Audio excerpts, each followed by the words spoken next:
પ્રમુખ સ્વામી તીર્થ સોસાયટીની જે વોલ આવે સેફ્ટી વોલ એ દિવાલ ધરાશાયી થઈ અને નીચેના લોકોના ઘરના નીચેનો ભાગ માટીનો ભાગ બી વહી ગયો. એમાં લોકોની પાણીની ટાંકી ને બધું નીચે તૂટીને પડી ગયું.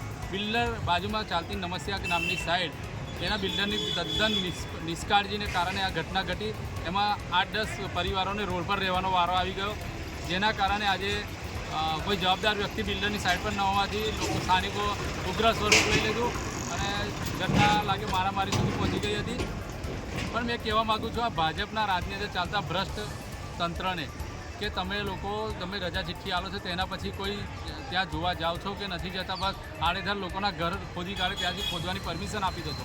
જેમ કે સ્થાનિકો દ્વારા તો એવું કહેવામાં આવ્યું છે કે અમે બિલ્ડરને વારંવાર રજૂઆત કરી કે દિવાલ તૂટવાની છે પછી એને કહેવામાં આવ્યું કે કોર્પોરેશન મારું કશું જ નથી કરી લેવાનું, તમારે જે કરવું હોય એ કરી લો. એવા એકદમ ખરાબ જવાબ આપવામાં આવ્યા લોકોને.